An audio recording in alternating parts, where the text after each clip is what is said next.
As the director of the Ed Tech Department for the Acton-Boxborough Regional Schools, my team and I are always looking for ways to bring technology into the classroom, to promote student learning, and to give our teachers instructional tools to help differentiate their teaching. As a district, we are always striving to promote a culture of innovation, and 2 years ago, we did this by starting the Innovative Learning Program.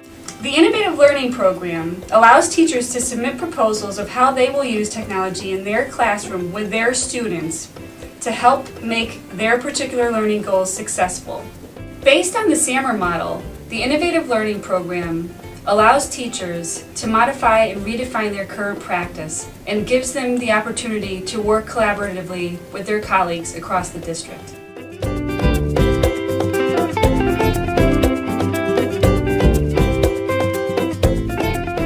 With the Innovative Learning Program, I have been able to further inspire my students' creativity because they can use the iPad for a variety of multimedia apps.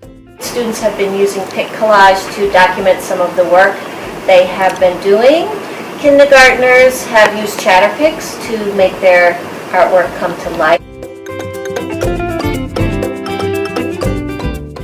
Free write as an option when they finish work, and in the past nobody really chose to do it, and now that they have the chance to do it collaboratively, they've got these long 10-page documents, and there's sometimes 2, 3, 4 kids all working on a free write together. There's these really long, rich, creative writing stories that are completely separate from the curriculum that they're just doing for fun.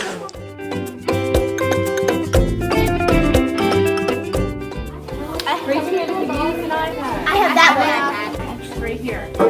You might have to swipe over the next page.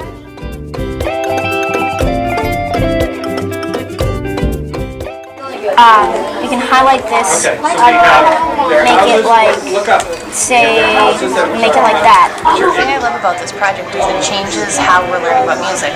You have the kids who aren't necessarily into playing drums or into playing xylophone or into singing anymore. We're in 6th grade, we're almost in middle school, but they're so engaged in this because they're playing guitar, they're playing drums, and they're creating these riffs, and they're so into what they're doing, and they're so excited to share it with the other kids. It's awesome.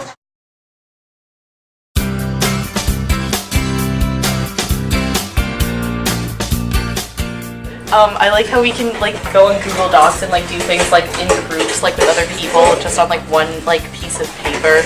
I like Google Drive. A whole bunch of people can be on one same document. Do that one so it gets done faster instead of just going on one computer and stuff. And it's easier to make edits when it's typing than it's writing and it's harder. Do you know where 30 hands is on this one? Oh yeah. Minutes at the beginning of class. If you have questions, type a question. If you don't have questions, pick one of the questions that you see there, find the answer. People put their page numbers so that they could try to find the answer, and that way they were sort of all collaborating, one document. They all had access to it so they could use it to study as well. It was a pretty cool use of that shared document. So if you need to double check with your group, take a second, double check.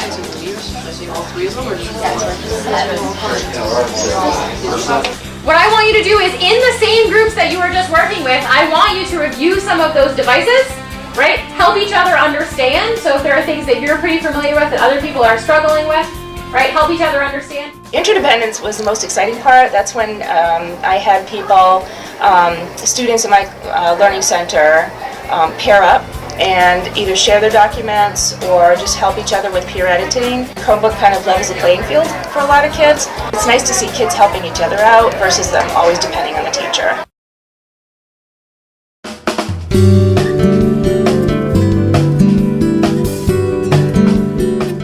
The ILP has been really great in my program, my special ed program, because it's helped, having iPads on the desk for the students to really help them communicate more effectively. A lot of the students have disabilities in reading and writing, speaking. So to have that technology at their fingertips and to be able to use it to communicate in new and different ways has been really great. And as a teacher, it's nice to be able to evaluate them in different ways, allow them to use more creative skills to demonstrate their knowledge rather than the more traditional kind of rote assignments. They also really enjoy it, which is nice. It gives a little bit more buy-in because increasingly students are more comfortable with the mobile technology than even with computers. So to be able to sit at their desk and type up an essay on an iPad, they really enjoy that as compared to sitting in the computer lab or at a desktop computer. Your parent concerns that they'll rely so much on spell check that they won't end up learning the spelling rules, but what we're finding and what the kids themselves have said a lot is that they're used to it being spelled wrong and seeing it corrected for them, so that then they start to recognize when it's incorrect, when it's correct, and they start to spell it correctly independently. A lot of our vocabulary or even our spelling units, we're looking up the meanings of words, and it's so much easier when it's online. We can find it quickly, and then we can really get into things like parts of speech and the pronunciation and even some of the phonology, so they're just able to really get into the words really richly in a way that would have taken 10 times as long if we were relying just on the dictionaries. So I took the link that he sent me and I put it up on the board and I gave kids an example of how it worked. And within 4 days I had 15 documents that these kids had made that automated documents with different characters and incorporated sound and music, and it was so cool. You add another tab to get additional information, and then you can go back to that and write about the same thing.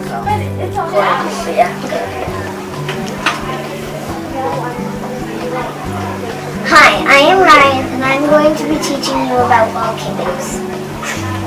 A, white, and blue. There you go. See, I didn't say it. I say it. Say it.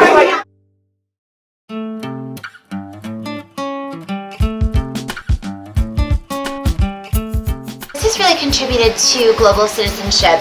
We are Skyping next week with a classroom in Argentina, and I just think it's going to be cool for them to see what kids in Argentina look like, what a classroom looks like, what their teacher looks like. With the iPad, the kids can literally walk around the school, they can give them a tour, they can say, oh, here's my locker. What better way to assess than to have a conversation with a native speaker? So the students used iMovie to create a PSA, 30 seconds, but they came out fantastic. They had text, they had music in the background, they had images coming in and out. Some of them were nearly professional level, raising money for school supplies for kids in Nicaragua and Guatemala who can't afford them. So through the iPads, they did a lot of research on that, and then the PSAs, and I'm hoping to send those PSAs down to our pen pals in Argentina so that they can see them, and then we can create this cross-cultural dialogue. Looking forward to doing a cumulative project for them for the end of the year around geometry that will basically make some correlations with the coding world. What are the Iroquois? My friends and my group know that they're a tribe, but probably our listeners wouldn't know that, so since I've learned a ton, there's probably going to be a lot. Reading a newspaper article on Google Drive. Yeah, Google Drive. So you can't, if you didn't have Wi-Fi, you wouldn't be able to use Google Drive because it's very Wi-Fi based, which is it's alright. I mean, we have Wi-Fi, so it doesn't really matter.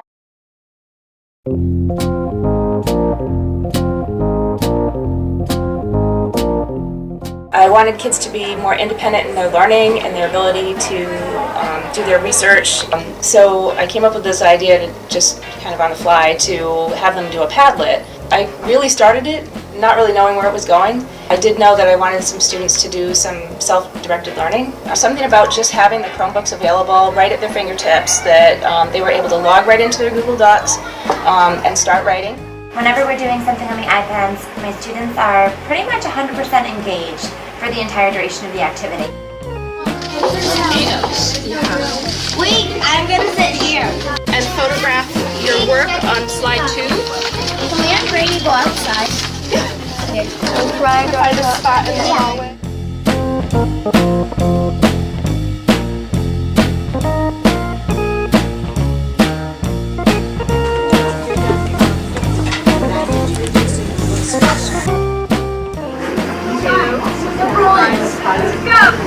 Hi, my name is Gordon. I really don't like to have people give me chocolate. My favorite food is rice. I am the Hi, my name is Gordon. I really don't like this. We had to do this. We answered these questions from the book. It would be hiding, so if you put it back in, it would be hard to tell.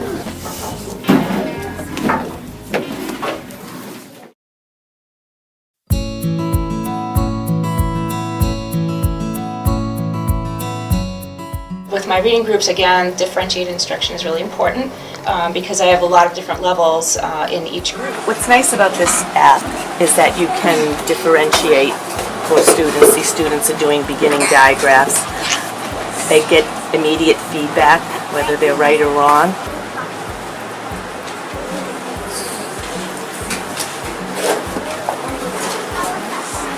Does it match? Make sure that the quiz is going to start.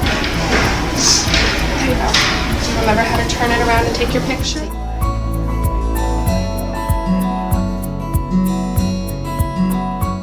Like sometimes, like personally, I'm not a fan of reading, so like when I hear that I kind of have to look stuff up in books, like I get kind of like, but like on the Chromebook, like it's a faster way, like. Make these videos, the kids can watch them prior to a lesson, they can take notes, and I find that their notes done this way are much more complete than when we do notes in class. The students are also better prepared for the next day for that particular lesson, so I find that has just been invaluable. I also like having the technology in the classroom because we can use it as a sharing tool so we can compare and contrast basically problem-solving processes, so people can see that there's actually more than one way to solve a math problem. I've actually loaded various games onto the iPads, and then I've also loaded those onto my website. And this has actually been a great way for the kids to get this practice, and they don't realize they're doing remedial work. They think they're just doing a game.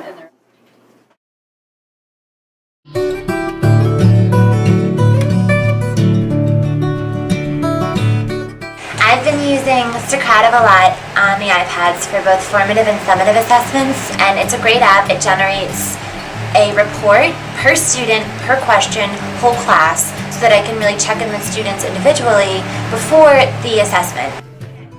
The surveys has been great because the kids like doing these little online tests, and it's a great way for me to check in it. And I also love the fact that I can run something like a script called Flubru on the app, and boom, I don't have to sit there and spend hours scoring, and it gives me a fast way to check in, hey, do the kids get the concept, or do I need to go back in and do some extra work? Like exit reports, so we after each lesson we write about what we did on the computer, and we write about it to make a reflection of what we did. There's this thing called first helps you with math. Yeah, it gives you math questions, but when you get a math question, you get coins, and then you can use those coins to get cool stuff. It makes math fun.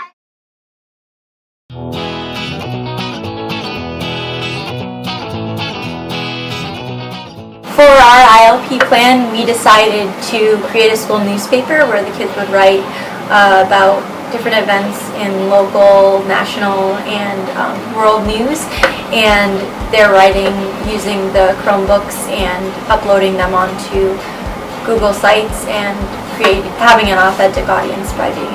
When kids wanted to tell about things that they were interested in, but it wasn't just about talking about themselves and their own interests. They had to think about who would be reading this and who would be the authentic audience. And so if they were talking about their interest in soccer, they would think about, oh, how could a first or second grader get started in soccer in Acton? Or if they wanted to continue to do soccer at the high school, what would be the opportunities, and what is the high school soccer team like? And one of our students even interviewed a senior from the high school soccer team and got a lot of information about what that's like. And so it was really motivating and exciting for the students to think about their authentic audience and who's going to be reading their writing. Another thing that I particularly enjoy is being able to Instagram, and sometimes I can do it on a daily basis where I'm getting out the projects that I have done so that people can see them. There's Explain Everything where you can do your work on Explain Everything. This assignment, having my students try to have a more authentic audience than just myself. So the class, their peers are their audience here. I'm hoping that through an authentic audience, the students will become more invested in their work, and if they care more about it, they're going to do a better job and learn more.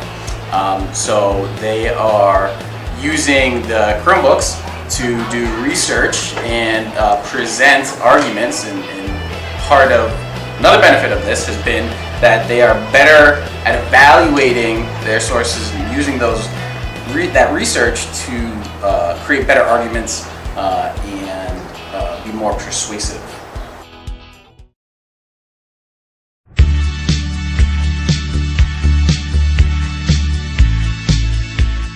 So the ILP that I've been doing this year with Chromebooks, the Innovative Learning Program, has really created an enthusiastic, motivated group of kids with learning about social studies in particular this year. If you think about the SAMR model, and you think about how I've been teaching over the past couple of years, and I know a lot of us, probably when we first started teaching, we were pulling down that map in the classroom to say, okay, this is where it happened, this is what it looks like in the social studies book, to when we got our smart boards and being able to put it up on the smart board and say, okay, look at this version of a map, to now being able to have students pull up their own Google Maps that they've embedded on their own website.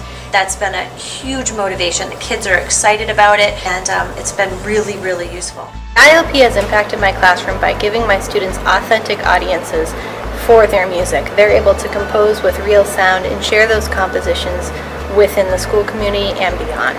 It's also allowed my students to share their knowledge in ways that they really couldn't with just our classroom instruments.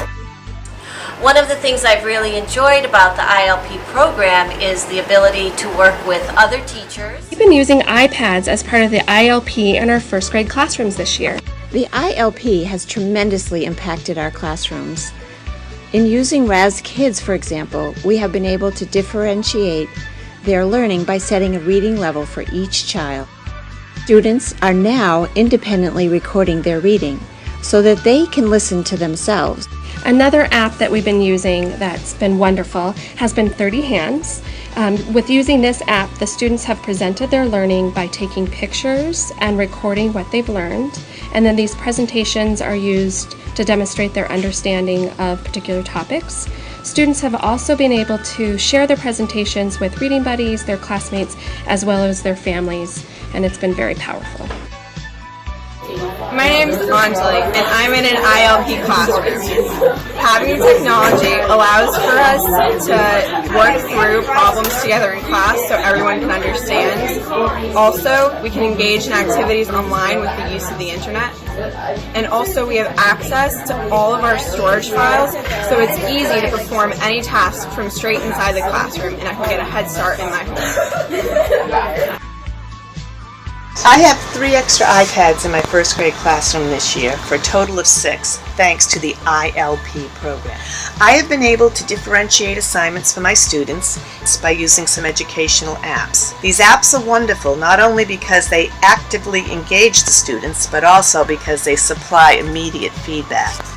My goals initially were what I called interdependence and independence. So what I found was that those goals were met definitely in my learning center. I had all kids do all of their writing, all of their drafts on Google Docs. Having the Chromebooks available for that has been indispensable. What we're doing now, and you've asked these kids to look at where they are at this point. They're creating Padlets, they're doing homework online at home, they're creating websites on their own, they're creating presentation documents, but they just naturally glom onto it and they really get excited about learning and push themselves.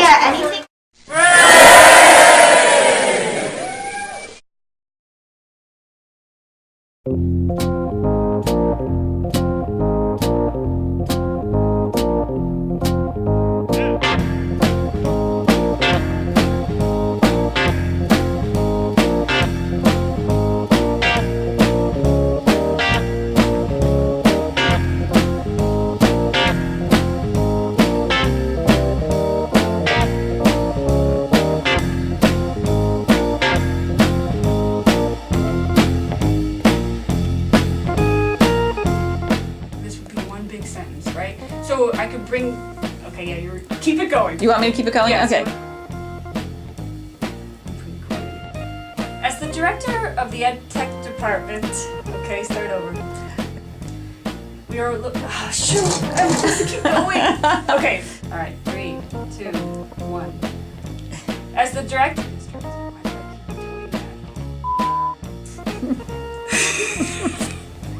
I think you're doing great. All right, go ahead. Keep going. There's no way Kathy's going to be able to splice that. All right, start again. Classroom. And also to... Oh, I totally messed that up.